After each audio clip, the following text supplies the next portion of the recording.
हाँ भाई, final year. हम लोग कल बात कर रहे थे आपके एपिडर्मल स्किल्स के बारे में, ठीक है। इसमें कल हम लोगों ने बात की थी फिशेस के बारे में। आज से हम बात करेंगे आपके रेप्टाइल्स के बारे में।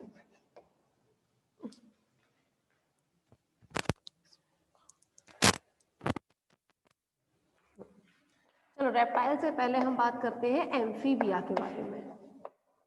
एम्फीबिया मतलब उभयचर, ठीक है। तो क्लास, जब हम बात करते हैं एम्फीबिया के बारे में, तो एम्फीबिया की जो स्किन होती है, ठीक है, उसमें कुछ म्यूकस ग्लैंड प्रेजेंट होती है। म्यूकस ग्लैंड,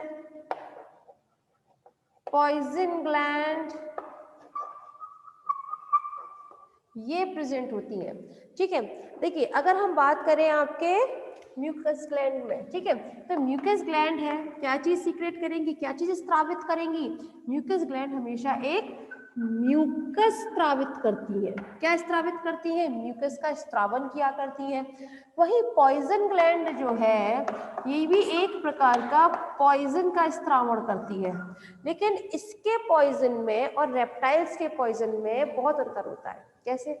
जैसे आप लोगों ने देखा होगा, जो स्नेक्स होते हैं उसका विष देखिए आप, और एक नॉर्मल एम्फीबिया का आप देखें, तो इनका जो पॉइजन होता है ये बहुत ज्यादा हार्मफुल ना होकर ये सिर्फ और सिर्फ थोड़ा जलन करता है। क्या करेगा? सिर्फ जलन करेगा उस जगह पर जहां पर इन्होंने काटा होगा, उस जगह पर, ठीक है। तो वहां पर ये क्या करेगा? जलन करेगा। इसके अलावा इसमें कुछ क्यूटेनियस, कुछ ग्लैंड्स और प्रेजेंट रहती है जो क्यूटेनियस रेस्पिरेशन में मदद करती है। अब समझिएगा क्यूटेनियस रेस्पिरेशन क्या होता है। देखिए, क्यूटेनियस रेस्पिरेशन मतलब कुछ त्वचा की ग्रंथियां ऐसी होती है जिन्हें हम बोलते हैं त्वक ग्रंथियां, ठीक है। तो ये त्वक ग्रंथियां जो है वो स्किन में प्रेजेंट होंगी, तो उनकी वजह से क्या होता है? Cutaneous respiration. क्यूटेनियस मतलब जो आपकी त्वचा के नीचे प्रेजेंट होती है एक लेयर, ठीक है, उसे हम क्या बोलते हैं? क्यूटेनियस ही बोलते हैं, ठीक है। तो उसके द्वारा होने वाले श्वसन को हम बोलते हैं क्यूटेनियस। तो क्यूटेनियस रेस्पिरेशन की वजह से इसमें क्या होता है? गैसों का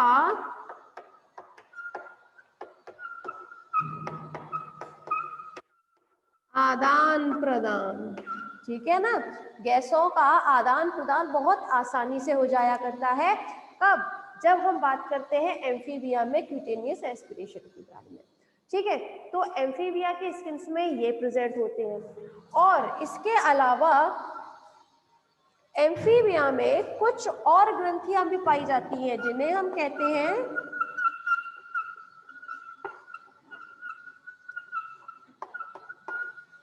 एडिसिव ग्लैंड। क्या कहते हैं? Adhesive gland.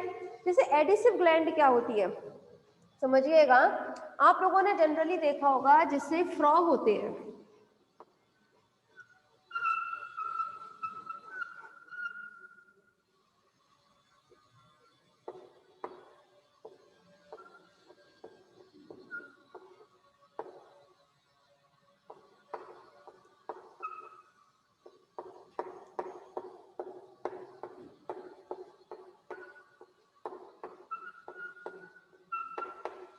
ठीक है। तो ये इस टाइप की कुछ स्ट्रक्चर प्रेजेंट होते हैं एम्फीबिया में। तो ये जो होते हैं इन्हें हम बोलते हैं एडिसिव। क्या बोलते हैं? स्ट्रक्चर। एडिसिव स्ट्रक्चर बोला जाता है। और इन एडिसिव स्ट्रक्चर में कुछ ग्रंथियां मौजूद होती हैं। देखो, एडिसिव मतलब क्या होता है? तो एडिसिव का मतलब समझो। एडिसिव मतलब होता है चिपकना, जो दो चीजों को चिपकाता है, दो अलग अलग चीजों को। ये आपने फिजिक्स में पढ़ा होगा 12th क्लास में। एडिसिव का मतलब, जैसे आप लोगों ने फेविकॉल का कभी आप वो देखें डिब्बा, तो उस पर भी क्या लिखा होता है? एडिसिव ग्लू, मतलब चिपकाने वाला ग्लू, है ना, जो दो चीजों के बीच में जुड़ता हो, ठीक है। तो इसी तरह से इन संरचनाओं में क्या पाए जाते हैं? कुछ ग्रंथियां पाई जाती हैं जिन्हें हम बोलते हैं एडिसिव ग्लैंड। इनका काम क्या होता है वो समझिएगा। ये ग्लैंड्स जो होती है ये मदद करती है चिपकने में। किसमें? चिपकने में मदद करेंगी ये। अच्छा, अब कैसे चिपकने में मदद करती हैं? आप लोगों ने जनरली देखा होगा जो ट्री फ्रॉग्स होते हैं, ठीक है ना, पेड़ पर जो आपने मेंढक देखे हैं, ठीक है, वो क्या काम करते हैं, एक पेड़ से दूसरे पेड़ पर बहुत आसानी से पहुंच जाते हैं। कैसे पहुंचते हैं, कभी सोचिए इस बारे में?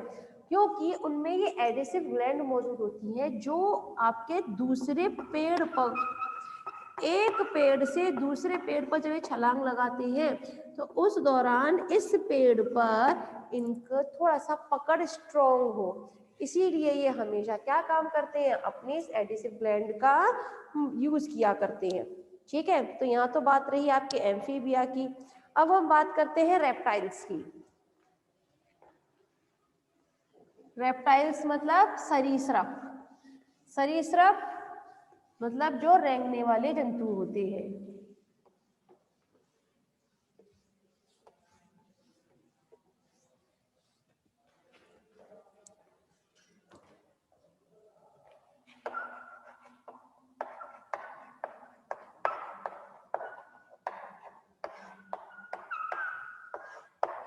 क्लास, जब हम बात करते हैं सरीसृप की, ठीक है, तो सरीसृप में जनरली आपने देखा होगा कि कुछ छिपकलियां जो होती हैं, ठीक है, उनमें कुछ ग्लैंड्स मौजूद होती हैं।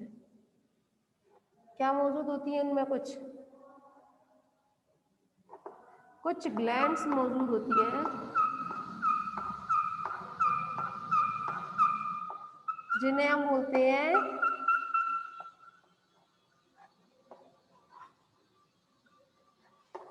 Femoral gland. क्या कहते हैं? फीमोरल ग्लैंड कहा जाता है। अब ये फीमोरल ग्लैंड का फंक्शन क्या होता है वो समझिएगा। फीमोरल ग्लैंड जो है ये एक प्रकार का म्यूकस का स्त्रावण करती है, ठीक है। म्यूकस का स्त्रावण करने की वजह से क्या होता है, कुछ देर के बाद जब वो म्यूकस हवा के संपर्क में आता है तो थोड़ा सा टाइट हो जाता है, हल्का सा कड़ा हो जाता है, और क्या स्ट्रक्चर बनाता है, हल्का सा स्पाइनी श्रृंगीय प्रकार का स्ट्रक्चर बनाता है, जिसकी वजह से जब इनमें मैथुन की प्रक्रिया होती है, ये जो फीमोरल ग्लैंड है अधिकतर पाई जाती है नर छिपकलियों में। किन में? ठीक है, नर छिपकलियों में पाई जाती है। तो जब मैथुन की प्रक्रिया होती है नर छिपकली और मादा छिपकली के बीच, तो उस दौरान ये फीमोरल ग्लैंड से जो स्पाइनी स्ट्रक्चर बनता है, ये श्रृंगीय प्रकार की संरचना जो बनती है, वो बहुत ज्यादा मदद करती है। किसको क्या मदद करती है? इसकी फीमेल को, मादा को पकड़े रखने के लिए थोड़ा सा, ठीक है ना, कॉपुलेशन के टाइम पर। तो ये फीमोरल ग्लैंड जो है ये भी तो एक प्रकार की क्या है, आपकी त्वक ग्रंथि है, मतलब स्किन ग्लैंड है ना, जो कहाँ पाई जाएगी, आपके नर छिपकलियों के बीच में पाई जाएगी। चलिए, इसके अलावा आपने मगरमच्छ देखा होगा, ठीक है, मगरमच्छ भी सरीसृप में ही आता है। तो ये मगरमच्छ जो होते हैं इनमें भी क्या पाई जाती है, कुछ त्वक ग्रंथि, त्वक ग्रंथियां पाई जाती हैं। ये त्वक ग्रंथियों का काम क्या होता है समझिएगा। ये त्वक ग्रंथि जो होती है ये मस्क का स्त्रावण करती है। किसका स्त्रावण करती है? मस्क का स्त्रावण किया करती है। ये मस्क जो है कैसा होता है, हल्का सा गंध युक्त होता है। कैसा होगा ये? गंध युक्त होगा, जो अपनी मादा को अपनी तरफ अट्रैक्ट करने का काम करते हैं, ठीक है। तो ये कैसे में पाई जाती है? ये जनरली पाई जाती है मगरमच्छ में, ठीक है। तो यहाँ ये बात रही सरीसृप की। अब हम बात कर लेते हैं पक्षी वर्ग।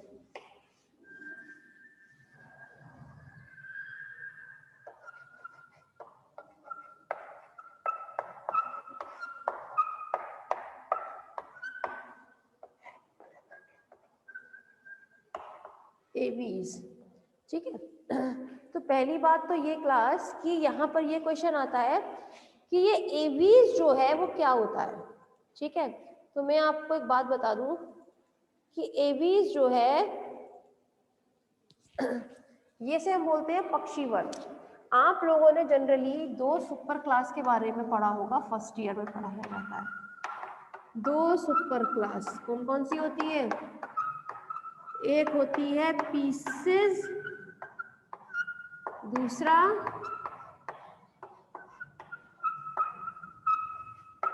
टेट्रापोडा। ठीक है, ये 2 सुपर क्लासेस के बारे में पढ़ाया जाता है। तो पीसेस में तो आती हैं आपकी सभी मछलियां, ऑल फिशेस इसमें आती हैं, पीसेस सुपर क्लास में आती हैं। ये सुपर क्लास है, सुपर क्लास। ठीक है, टेट्रापोडा जो है, टेट्रापोडा में कौन से जंतु आते हैं? ऐसे जंतु जिनमें टेट्रा, टेट्रा मतलब 4, पोडा, पोडा मतलब पैर, लेग्स। तो ऐसे जंतु जिनमें 4 पैर पाए जाते हैं उन्हें हम किस में रखते हैं? टेट्रापोडा में रखते हैं। ठीक है, अब जरा समझिए अगला, जब हम बात करें टेट्रापोडा की, तो टेट्रापोडा सुपर क्लास है। ठीक है, अब ये सुपर क्लास को हम क्या किस में डिवाइड करते हैं? आगे वर्गों में डिवाइड करते हैं। ठीक है, ये मैं इसलिए बता रही हूँ, कभी कभी वाइवा में पूछ लिया जाता है कि आप टेट्रापोडा को किस में डिवाइड करते हैं, या फिर टेट्रापोडा क्या है। बहुत से बच्चों को ये भी पता नहीं होता है कि ये वर्ग है, संघ है क्या चीज। ठीक है, तो पता होना चाहिए। तो टेट्रापोडा को फिर हम डिवाइड करते हैं आगे किसमें? एक तो एम्फीबिया, जो जल और थल दोनों पे रहते हैं। रेप्टाइल्स, जो रेंगने वाले होते हैं। एवीज मतलब जो पक्षी वर्ग, जिसमें सारे पक्षी आते हैं इसके अंतर्गत। ठीक है, एंड थर्ड इज मैमल्स। ठीक है, तो ये 4 वर्ग है। ये आपके सुपर क्लास, इंफ्रा क्लास नहीं है, ये आपके वर्ग है। क्लासेस में क्लासिफाई किया है हमने टेट्रापोडा को। ठीक है, चलिए अब बढ़ते हैं हम अपने टॉपिक की तरफ, पक्षी वर्ग की तरफ। अगर हम पक्षी वर्ग में बात करें तो पक्षी वर्ग में कोई भी खास त्वक ग्रंथि नहीं पाई जाएगी, मतलब इसमें स्किन ग्लैंड ज्यादातर नहीं होती है, लेकिन इसमें सिर्फ और सिर्फ एक ही स्किन ग्लैंड प्रेजेंट होती है, जिसे हम कहते हैं यूरोपाइजियल। क्या कहते हैं इसे हम? यूरोपाइजियल।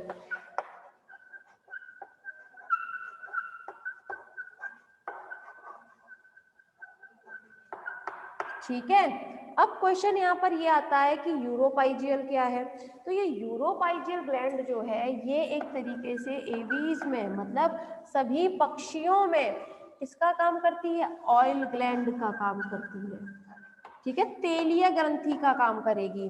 अब ये तेलीय ग्रंथि जो है कहाँ मौजूद होती है?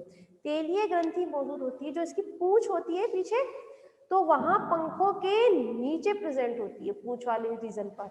इसीलिए आप लोगों ने जनरली देखा होगा कि थोड़ी थोड़ी देर के बाद अपनी जो मुंह, अपनी चोंच जो है वो कहाँ देती है? वो अपने इस तरीके से साइड से करती है, अपने पंखों को उठाकर टेल वाले रीजन में देने की कोशिश करती है। क्यों?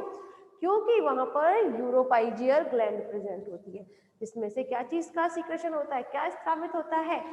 ऑयल स्त्रावित होता है। तेलीय, एक तेल जैसा सब्सटेंस स्त्रावित होता है, जिसकी वजह से क्या काम होता है? प्रसाधन का काम होता है। प्रसाधन मतलब प्रोसेसिंग का काम होगा, जिसमें अपनी चोंच और अपने पंखों को बहुत अच्छे से नरिश करती है, उसको चमकाती है ऑल टाइम। ठीक है ना, तो ये यूरोपाइजियल ग्लैंड प्रेजेंट होती है किसमें? पक्षी वर्ग में। बाकी इसमें और कोई भी त्वक ग्रंथि, स्किन ग्लैंड आप लोगों को जनरली देखने को नहीं मिलेगी। ठीक, अब हम बात कर लेते हैं मैमल्स के बारे में।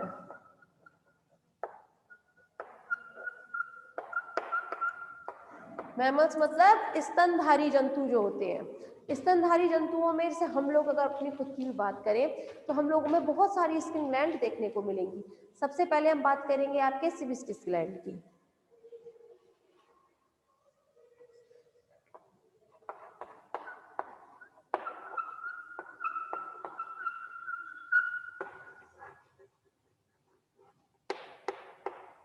Sebaceous gland. ठीक है, ये सेबेसियस ग्लैंड क्या होती है? तो सेबेशियस ग्लैंड वो मैमल्स में प्रेजेंट होती है एक ऑयल ग्रंथि के रूप में, मतलब एक तेलीय ग्रंथि के रूप में ये उपस्थित होती है। और इसका फंक्शन क्या होता है? इसका फंक्शन होता है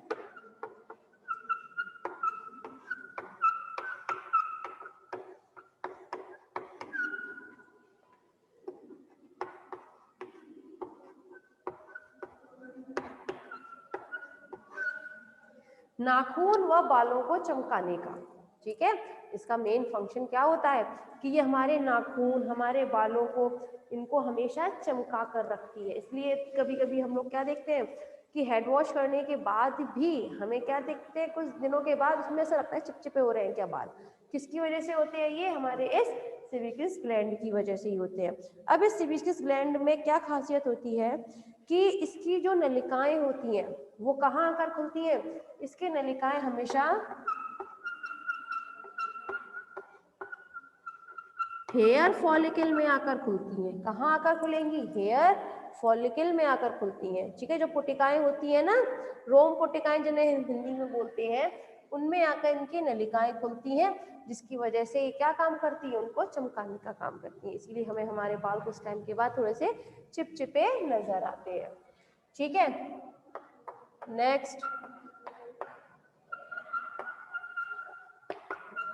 स्वेट ग्लैंड।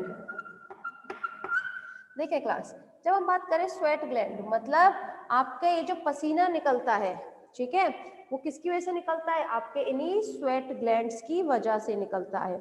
इसमें क्या होता है स्वेट ग्लैंड में, आपने देखा होगा कि बहुत अलग अलग जगह पर स्वेट ग्लैंड प्रेजेंट होती है। जैसे अगर हम हमारी बात करें तो हम लोगों में स्वेट ग्लैंड सबसे ज्यादा कहाँ होगी? आर्मपिट में होगी। ठीक है, और कहाँ प्रेजेंट नहीं होती? तो हमारे तलवों में प्रेजेंट नहीं होती ज्यादा, है ना, ना तो हमारे पाम में, ना हमारे सोल में। ये बहुत कम ग्लैंड प्रेजेंट होती है या फिर ना के बराबर होती है मैमल्स में। ठीक है, लेकिन और एनिमल्स में अगर हम बात करें तो जनरली ये बहुत अलग अलग जगह पर देखने को मिलेगी। जैसे सिर्फ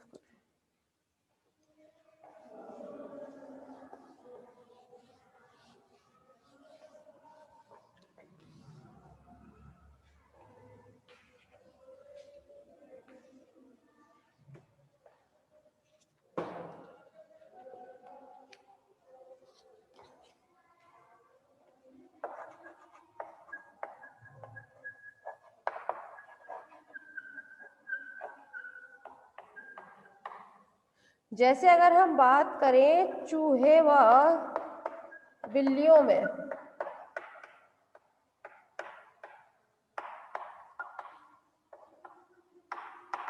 तो ये केवल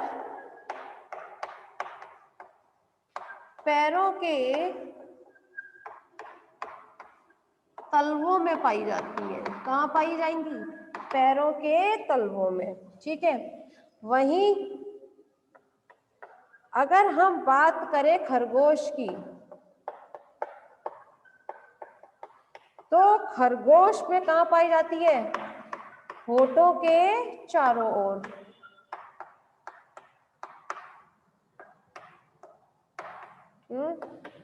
अगर हम बात करें सी हॉर्स की, तो सी हॉर्स में पाई जाती है ये पिन्ना के पास। कहाँ पाई जाएंगी? ये पिन्ना के पास पाई जाती हैं। ठीक है, और मनुष्यों में और कहाँ पाई जाएंगी? मानव में, वही हम लोगों में पाई होती है आपकी आर्मपिट में ज्यादातर। लेकिन हम लोग क्या देखते हैं जनरली कि हम लोगों में जो ये पसीना होता है, ठीक है, ये जनरली होता है ट्रांसपेरेंट। कैसा होता है? ट्रांसपेरेंट होता है, मतलब पारदर्शी होता है। ठीक है, लेकिन सभी में ये पारदर्शी नहीं होता। हर एक एनिमल में कुछ में रंगीन भी देखने को मिलता है। कैसे देखने को मिलता है? किसी किसी जंतु में रंगीन भी दिखता है पसीना। ठीक है। जैसे अगर हम दरियाई घोड़े की बात करें तो दरियाई घोड़े का जो पसीना है वो कैसा होता है, हल्का सा रेडिश कलर में होगा। किसी जंतु का अगर हम बोले तो किसी जंतु में हल्का सा ब्लू कलर में लिए हुए होता है पसीना। तो कहने की बात ये है कि जरूरी नहीं है सभी का पसीना ट्रांसपेरेंट हो, किसी किसी का रंगीन भी होता है। ठीक है, तो यहाँ पसीना जो है कैसा होगा, रंगीन भी आप लोगों को देखने को मिलेगा। वहीं अगर हम बात करें इनके कार्य की, ठीक है, कि पसीने का कार्य क्या होता है, तो जनरली इसका एक काम तो होता है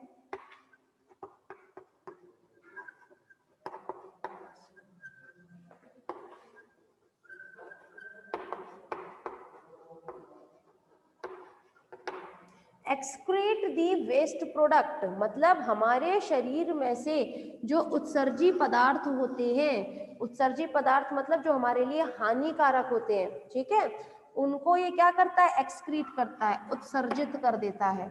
ठीक है, और साथ में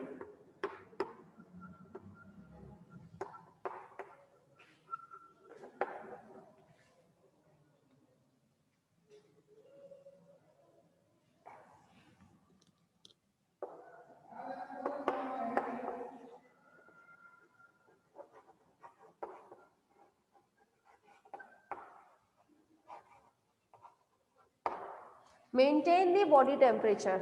और इसका सेकंड काम क्या होता है कि ये बॉडी टेम्परेचर को मेंटेन करके रखेगा। कैसे, हम लोगों ने कल भी बात की थी कि इसमें अगर हमें, आपने देखा होगा कि गर्मियां बहुत ज्यादा पड़ती हैं तो क्या होता है, हमें पसीना आता है ना।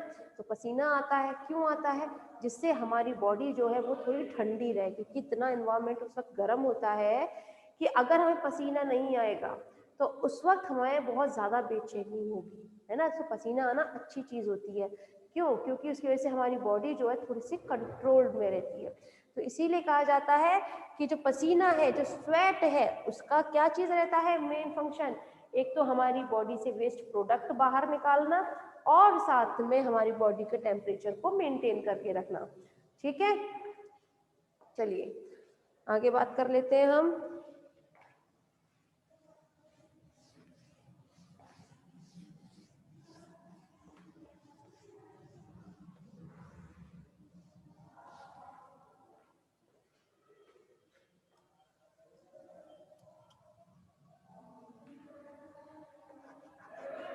नेक्स्ट है ज़ीस ग्लैंड। ठीक है, अगर हम बात करें ज़ीस ग्लैंड की तो हाँ, मैमल्स में ज़ीस ग्लैंड्स भी प्रेजेंट होती हैं। अब क्वेश्चन यहाँ ये आता है ज़ीस ग्लैंड क्या होती है, तो ज़ीस ग्लैंड आपकी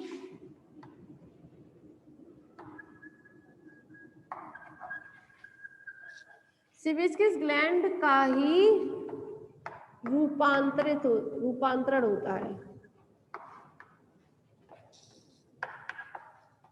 थोड़ी देर पहले बताया था ना, सेबेसियस ग्लैंड किसकी तरह काम करती है, एक तेलीय ग्रंथि की तरह काम करती है। तो वही चीज क्या होती है, ज़ीस भी है, वो इस तेलीय ग्रंथि का ही रूपांतरित रूप है। ठीक है, उसमें क्या होता है कि वो कहाँ जाकर खुलती थी, उसकी नलिकाएं उसकी हेयर फॉलिकल में खुलती थी। सिमिलरली मतलब इसी तरह से ज़ीस ग्लैंड की भी जो नलिकाएं हैं वो कहाँ जाकर खुलेंगी,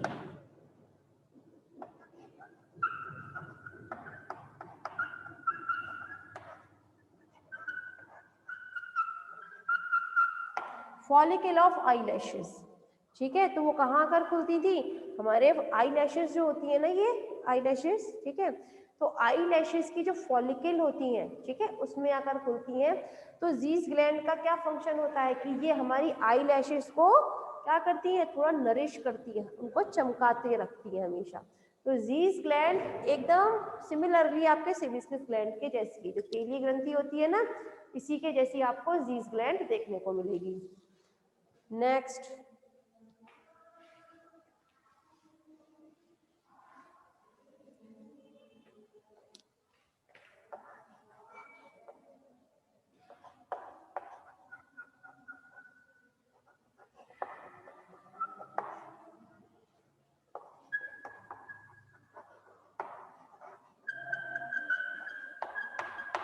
देखिए नेक्स्ट है आपकी सेंट ग्लैंड्स।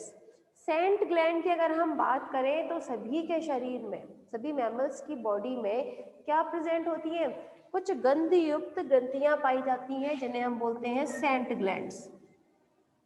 ठीक है, ये सेंट ग्लैंड क्या काम करती हैं, ये फेरोमोन का सीक्रेशन किया करती हैं, मतलब फेरोमोन को स्रावित करती हैं। आप लोगों ने भी देखा होगा, आपने तो खैर इसमें पढ़ा भी है, लास्ट पेपर पढ़ाया था जो पेपर 3, तो उसमें फेरोमोन के बारे में बताया था। तो बस सेंट ग्लैंड जो है फेरोमोन का स्रावन करती है। फाइनली आप लोग रिजन करें प्लीज।